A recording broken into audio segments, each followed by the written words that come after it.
अनुमति से कुछ विचार रखना चाहूंगा और उस विचार के तहत मैं सबसे पहले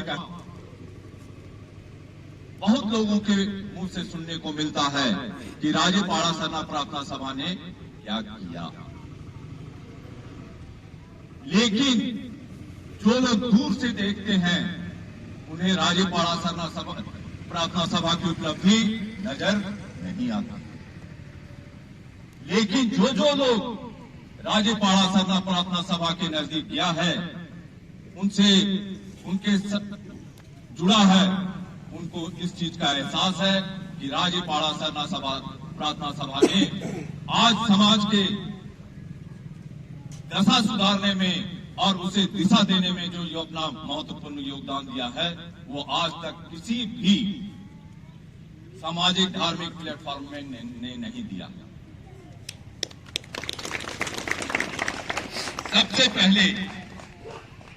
सबसे पहले मैं बताना चाहूंगा, ये नजरिया होना चाहिए देखने का, विचार होना चाहिए। जो बात हमारे सलाहकार बोल रहे थे कि नजरिया अगर आपका सही होगा, पॉजिटिव होगा, सकारात्मक होगा तो आपको दिखेगा, नकारात्मक होगा तो उसकी उपलब्धि नहीं दिखेगी।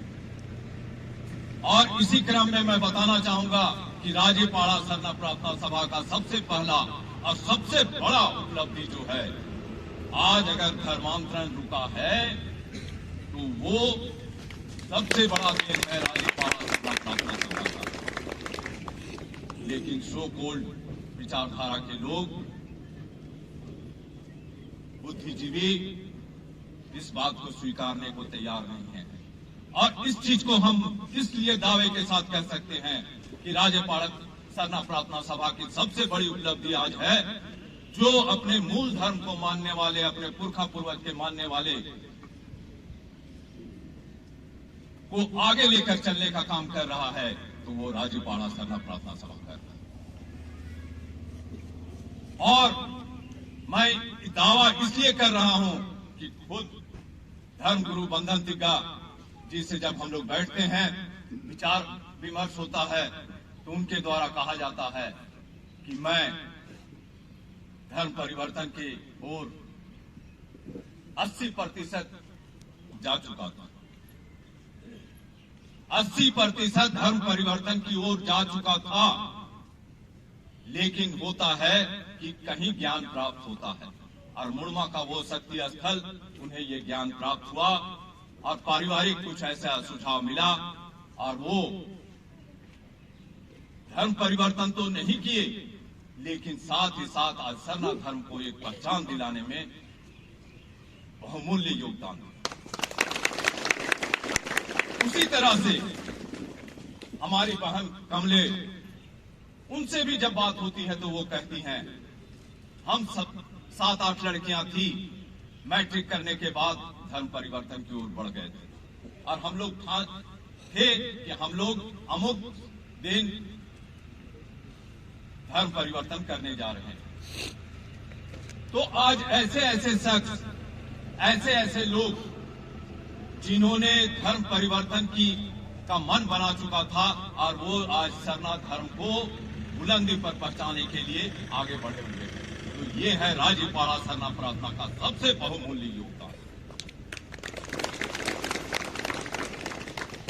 और आपको आज नेतृत्व करता में वैसे लोगों को देखने को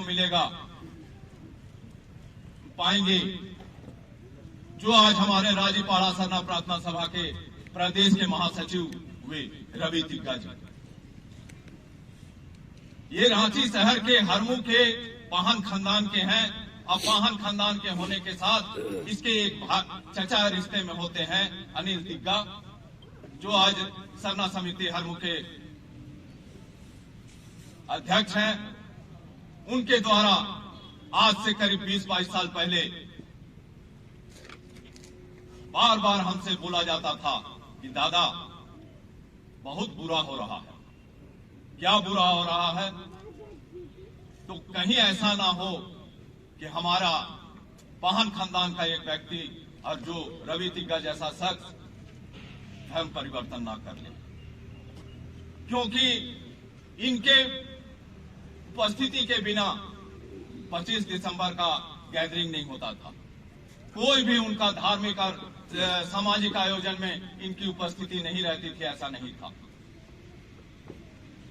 और वो शख्स को हम लोग समझाए, बात किए, लेकिन उनके द्वारा यही कहा गया कि हम परिवर्तन नहीं, हम उनके अंदर बहुत घुसे हुए हैं निश्चित तौर पे, लेकिन हम धर्म परिवर्तन नहीं करने जा रहे।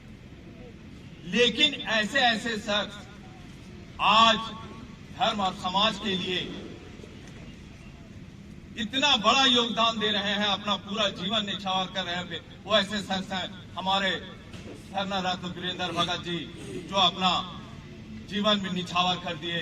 उसी तरह से एतो उरांव जी, जिन्होंने कि अपना जीवन निछावर कर दिया। और ये सभी राजीपाड़ा सरना प्रार्थना सभा के माध्यम से किया गया। तो इतना बड़ा योगदान राजीपाड़ा सरना प्रार्थना की सभा की ओर से किया जा रहा है, लेकिन लोगों को दिखता नहीं। उनका नजरिया ही गलत है। बहुत लोगों को हमने देखा है कि प्रार्थना भजन से क्या होगा समाज का। सबसे पहला कदम है धार्मिक आस्था का और विश्वास का जो केंद्र बिंदु, और वो है धर्म। और वो अगर आपका बरकरार रहता है, अपने पुरखा पूर्वजों का सम्मान के साथ अस्तित्व में रहता है, तो निश्चित तौर पे आप अपने पहचान को बचाए रख पाएंगे। एक ये हमारा अपना विचारधारा या अपना नजरिया है जो हमने देखा और समझा। दूसरा, जिसने सरना प्रार्थना सभा का दामन थामा है, जिसने उसके राह को पकड़ा है, उनमें मद्यपान निषेध नहीं के बराबर। चाहे वो गांव हो, घर हो, परिवार हो।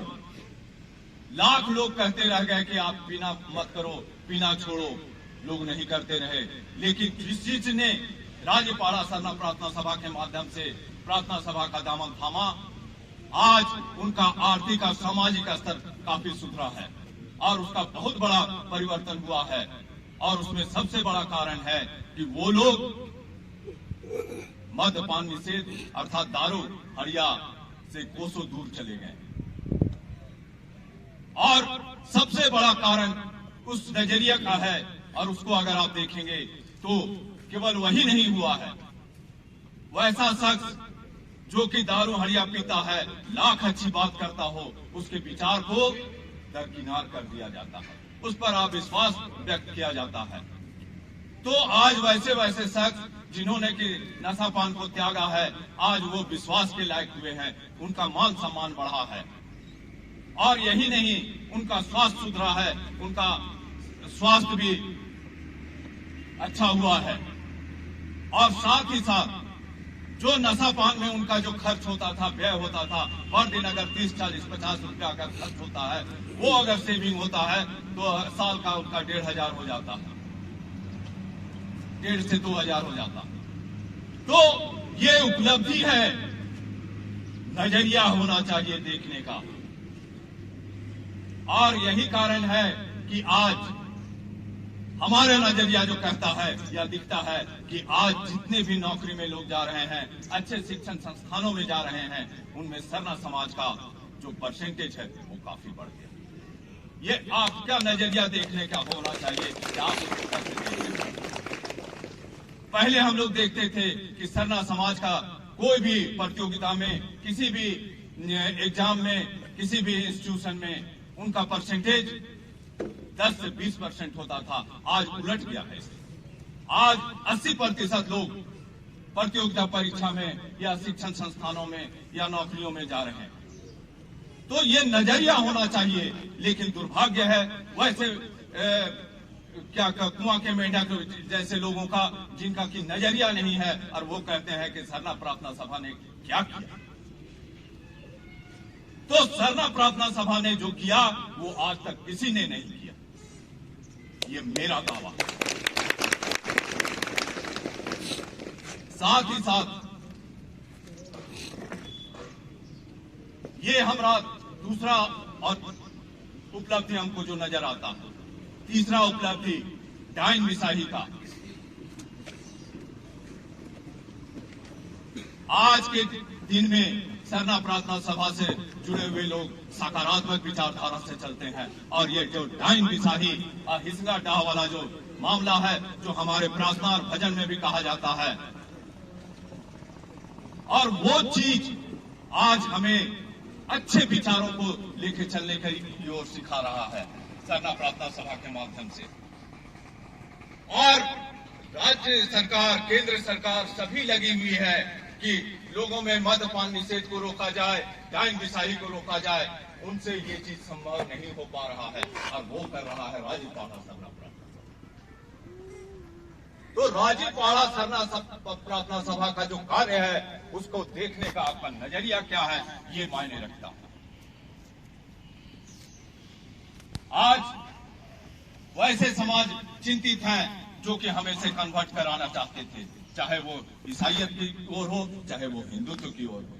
सभी को पीड़ा है, सभी को छटपटाहट है कि आदिवासियों को कैसे अपनी ओर खींचा जाए, और चाहे उसका राजनीतिक लाभ लिया जाए। लेकिन राजीपाड़ा सरना प्रार्थना सभा वो प्लेटफॉर्म है, वो ताकत है जो आज उसको अपने पुरखा पूर्वज के दिए हुए वैसे चीजों को मानने और उसी के अनुरूप चलने का ओर अग्रसारित कर रहा है या बढ़ा रहा है। तो हम लोगों जो कहा जाता है कि राजीपाड़ा सरना प्रार्थना सभा ने कुछ नहीं किया, अगर वो गहराई से देखें, गहराई से सोचें, तो निश्चित तौर पे उसे वो चीज दिखेगी। एक बात और मैं कहना चाहूंगा जो हमारे विचार में हमेशा आता है। लोग कहते हैं कि हम समाज के लिए कर रहे हैं, ऐसा हमको नहीं लगता। इसलिए नहीं लगता, आज अगर हम यहां पे हैं, आज अगर हम सामाजिक काम में लगे रहते हैं, तो वो क्यों लगे रहते हैं? उसके पीछे मेरा स्वार्थ है, और वह स्वार्थ है कि हमें ये कार्य करने में खुशी मिलता है। खुशी पैसे से नहीं मिलता,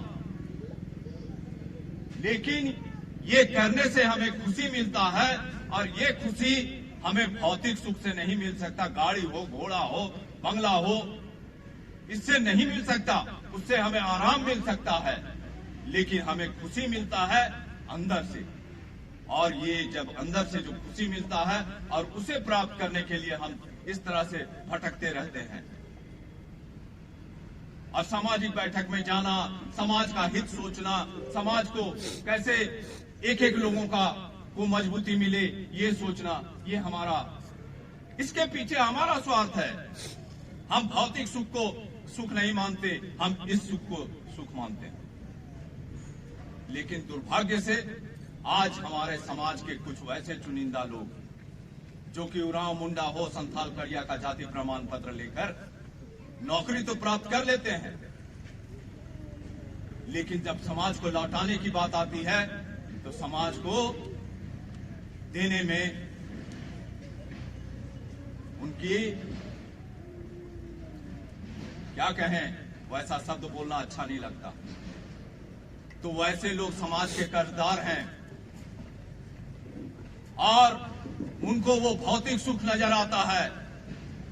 बाल बच्चे को विदेश भेज देना, बाल बच्चे को अच्छे से पढ़ाई कराना, इससे हम इनकार नहीं करते। लेकिन साथ ही साथ आप केवल भौतिक सुख, गाड़ी घोड़ा बंगला और जमीन खरीदना, ये भौतिक सुख से आपको खुशी नहीं मिलने जा रहा। लेकिन वैसे लोग को लगता है कि हम लोगों के लिए यही खुशी है। वो खुशी नहीं है, उनको केवल आराम दे सकता है वो चीज। खुशी सही मायने में समाज को देना, इसलिए भी हम कहें